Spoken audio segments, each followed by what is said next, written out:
ইরানের পাল্টা হামলায় আমরা দেখেছি যে কয়েকজন প্রবাসী বাংলাদেশি আহত নিহত হয়েছেন। দেশে আমরা দেখেছি জি জি পরিবহনের জ্বালানি সংকট তৈরি হয়েছে, ঘন্টার পর ঘন্টা পাম্পে, এটা আপনিও কিছুক্ষণ আগে বললেন, পাম্পের লাইন জি লেগে থাকছে। যুদ্ধটা দীর্ঘমেয়াদী হলে রেমিটেন্স প্রবাহ, দেশের সার্বিক বাজার পরিস্থিতি অস্থির হয়ে পড়বে। জি মানে আমরা এই যুদ্ধটা এফোর্ড করতে পারবো কিনা আমরা জানি না।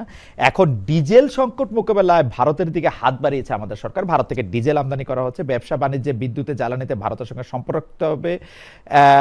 এইটা আপনি কিভাবে দেখেন বা জামাত ইসলামী কিভাবে দেখে? গত ১.৫ বছরে আমরা ভারত প্রসঙ্গে, সেভেন সিস্টার্স প্রসঙ্গে, ইউরেনিয়াম প্রসঙ্গে নানা বক্তব্য দেখেছি রাজনীতির ময়দানে।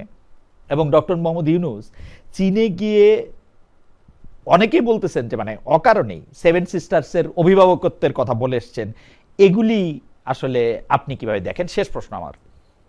না, ধন্যবাদ। আমি মনে করি ভারত কেন, যে কোনো দেশের, আমাদের জ্বালানি সংকট, আমাদের রেমিটেন্স, আমাদের অর্থনীতির প্রয়োজনে আমাদের সাম্য, সমতা, মর্যাদা রক্ষা করে সব দেশের সঙ্গে ব্যবসা বাণিজ্য, আমদানি রপ্তানি, এগুলো আমাদের চলা উচিত।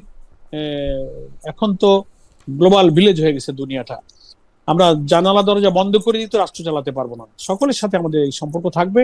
আমি মনে করি আমাদের এই সংকট দূর করতে বাংলাদেশ সরকারের ন্যায্য ভূমিকা যেখানে যা রাখার সেটা তারা রাখতে পারেন।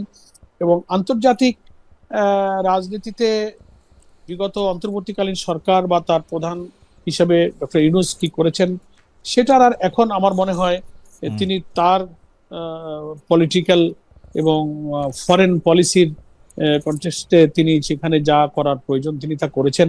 সেটা একটা অন্তর্বর্তীকালীন সরকার ছিল, কোনো পলিটিক্যাল সরকার ছিল না, কোনো পার্লামেন্ট ছিল না। তিনি তার ফোরামে আলোচনা করে দেশের জন্য যা বেটার মনে করেছেন তিনি সেটা করেছেন।